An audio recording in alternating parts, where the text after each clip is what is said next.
Hello run. So আজকের টপিকটা হলো নেটওয়ার্ক কমিউনিকেশন। সাইবার সিকিউরিটিতে কেন নেটওয়ার্ক কমিউনিকেশন দরকার হয়, অ্যান্ড এটার কাজ কী কীভাবে কাজ করে।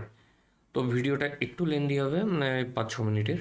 তো একটু ধৈর্য ধরে ধরে যদি তোমরা পুরো জিনিসটাকে শোনো, তাহলে তোমাদের সাইবার সিকিউরিটি রিলেটেড কিছু ডাউট ক্লিয়ার হতে পারে।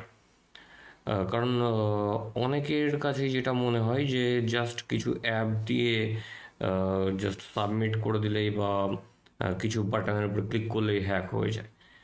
তো সেটা পুরোপুরি একটা ভুল ধারণা। এটা কীভাবে কাজ করে, মানে হ্যাকিংটা কীভাবে কাজ করে, সেটা জানার জন্য আমাদের নেটওয়ার্ক কমিউনিকেশনের বেসিক কিছু ফান্ডা আমাদেরকে ক্লিয়ার থাকতে হবে, মানে আমাদের কাছে ক্লিয়ার থাকতে হবে। তাহলে নেটওয়ার্কটা কি, নেটওয়ার্ক কমিউনিকেশন কি, অ্যান্ড আইপি অ্যাড্রেস, ইন্টারনেট, এই সব কিছুই। তো first of all, internet. Internet এমন একটা জিনিস যেখানে আমাদের ডেটাগুলো থাকে। কী টাইপের ডেটা? আমাদের ছবি, আমাদের পার্সোনাল কোনো ডেটা যদি আমরা শেয়ার করে থাকি, এই ধরনের যাবতীয় জিনিস আমাদের ইন্টারনেটে থাকে। এবার আসি নেটওয়ার্ক কমিউনিকেশান। নেটওয়ার্ক কমিউনিকেশান মানে আমরা নেটওয়ার্ক পার্টটাকে যদি আমরা বাদ দিয়ে দিই, তাহলে থাকছে কি কমিউনিকেশান বা কমিউনিকেট। কমিউনিকেট কীভাবে হচ্ছে, যে আমি এই যে ভিডিওটা রেকর্ড করছি, সেটা আমি কিছুক্ষণ পরে আপলোড করব, সেই ভিডিওটা তোমরা দেখবে। তো এটা তো কোনো কোনো ওয়েতে কমিউনিকেট হচ্ছে তোমাদের সাথে। বা আমরা যখন কোনো একটা টেক্সট করছি, মানে টেক্সট মেসেজ, সেটা হোয়াটসঅ্যাপ হতে পারে, সেটা মেসেঞ্জার হতে পারে, যে কোনো অ্যাপ থ্রু হতে পারে, বা সোশ্যাল মিডিয়া যা খুশি হতে পারে।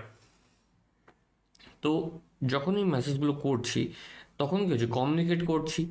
বা একটু যদি আমি পুরোনো দিনে ফিরে যাই, মানে এই 90s বা 60s 70s, তো তখন কিন্তু ইন্টারনেট জিনিসটা আমাদের গ্রাম সাইডে অতটা আসেনি বা অতটা পরিচিত হয়নি অনেকেই।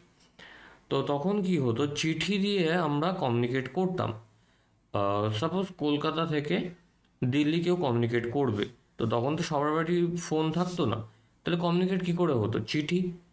তো সেরকম এই যে নেটওয়ার্ক কমিউনিকেশান, নেটওয়ার্ক কমিউনিকেশান মানে ইন্টারনেট থ্রু আমরা কারোর সাথে কমিউনিকেট করছি। আর এই কমিউনিকেশানটাকে বলা হচ্ছে নেটওয়ার্ক কমিউনিকেশান। এবার কমিউনিকেট কীভাবে হচ্ছে, কোনো টেক্সট মেসেজ করছি, বা ভয়েস কল করছি, বা কোনো ফাইলকে সেন্ড করছি, সেটা ইমেজ ফাইল হতে পারে, সেটা ভিডিও ফাইল হতে পারে, সেটা পিডিএফ ফাইল হতে পারে, ওয়ার্ড ফাইল হতে পারে, যে কোনো টাইপের ফাইল হতে পারে। তো এটা হলো নেটওয়ার্ক কমিউনিকেশান। এবার হ্যাকিংয়ের মধ্যে তাহলে এই নেটওয়ার্ক কমিউনিকেশানের দরকারটা কী? দেখো, এইখানে যেটা আসে সেটা হলো আইপি। উইদাউট আইপি আমরা কারোর সাথে কমিউনিকেট করতে পারবো না। যেমন একটা অ্যাড্রেস ছাড়া আমরা কমিউনিকেট করতে পারবো না।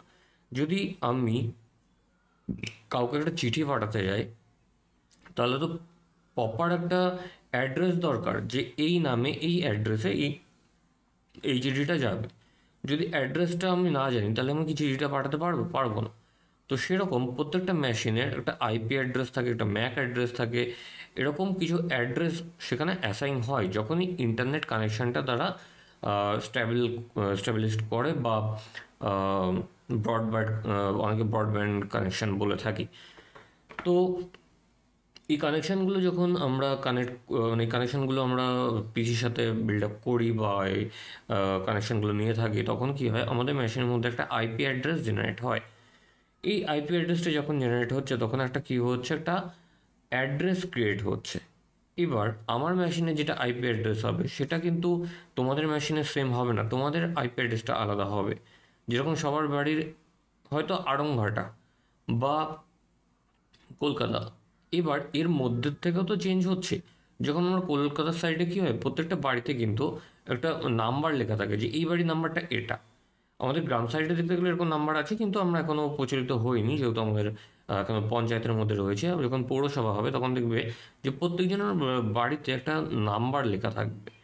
তো সেরকম ওই প্রত্যেকটা নাম্বার দিয়ে অ্যাসাইন করা হবে যে এইবারের এই নাম্বারটা। সেরকম আইপি অ্যাড্রেসটাও প্রত্যেকটা মেশিনের ক্ষেত্রে আলাদা আলাদা হয়ে যায়। এই মেশিনের আইপি অ্যাড্রেস এটা, এই মেশিনের আইপি অ্যাড্রেস এটা। এরকমভাবে সেটা আলাদা হতে থাকে। তো তখন কি হয়, সেই আইপি অ্যাড্রেসে কমিউনিকেট করা হয়। এবার এই যে কমিউনিকেট জিনিসটা হচ্ছে, এখানে হ্যাকটা কী করে হচ্ছে? দেখো, যতক্ষণ না অ্যাড্রেসগুলো জানতে পারছে ততক্ষণ তো হ্যাক হওয়া সম্ভব না। কারণ আমি যদি কাউকে হ্যাক করতে যাই বা কারোর বাড়িতে আমি চুরি করতে যাই, তার প্রপার অ্যাড্রেস দরকার। অ্যাড্রেসের পরে সেখানে কী কী ভার্নাবিলিটি আছে, ভার্নাবিলিটি মিনস সেই বাড়িটাতে কী কী ফল্ট আছে, সেই ফল্টগুলোকে আমাকে জানতে হবে। সেরকম আমাদের অ্যাড্রেস, মানে আইপি অ্যাড্রেস, প্রথমে হ্যাকার আইপি অ্যাড্রেসটাকে বের করবে, তারপরে সেই আইপি অ্যাড্রেসের ভেতরে কী কী ফল্ট রয়েছে সেগুলোকে দেখবে। যেটা আমি OSINTর যে ভিডিওটা আমি বানিয়েছিলাম, সেই ভিডিওটার মধ্যে আমি একটু ভালোভাবে বলেছি। তোমরা যদি না দেখে থাকো, প্রিভিয়াস ভিডিওটা দেখতে পারো, OSINT নামে রয়েছে। তো OSINT প্রসেসে কী হয়, এই আইপি অ্যাড্রেসটা বা যে অ্যাড্রেসটা রয়েছে, ওই অ্যাড্রেসে যে ব্যক্তি থাকছে, এই পুরো জিনিসটা স্ক্যান করা হয়, তারপরে সেখান থেকে রিপোর্ট কালেক্ট করা হয়, তারপরে হ্যাক করা হয়। তো আশা করি সবাই বুঝতে পেরেছো যে নেটওয়ার্ক কমিউনিকেশনটা কেন দরকার হচ্ছে হ্যাকিংয়ের ভিতরে। যদি তোমাদের কোনো কোশ্চেন থেকে থাকে সেটা কমেন্ট বক্সে জানাতে পারো, আদারওয়াইজ তোমরা ইনবক্সে জানাতে পারো, বা আমার মেল অ্যাড্রেসটা দেওয়া রয়েছে, সেখানেও মেল করে তোমরা জানাতে পারো। আর এরকম হ্যাকিং রিলেটেড আর কী কী তোমরা জানতে চাও, বা কী কী টপিক তোমরা জানতে চাও, তোমাদের কোনো টপিক জানা থাকলে, সেখানে কোনো ডাউট থাকলে সেটাও যদি জানতে চাও, অবশ্যই কমেন্ট বক্সে জানাতে পারো। আমি তোমাদের এই ভিডিওর মাধ্যমেই সেটাকে আপলোড করব, আর তোমরা আরও ভালোভাবে জানতে পারবে। আর অবশ্যই যদি ভালো লেগে থাকে তাহলে অবশ্যই সাবস্ক্রাইব করে নিও আর ফ্রেন্ডের সাথে শেয়ার করে দিও।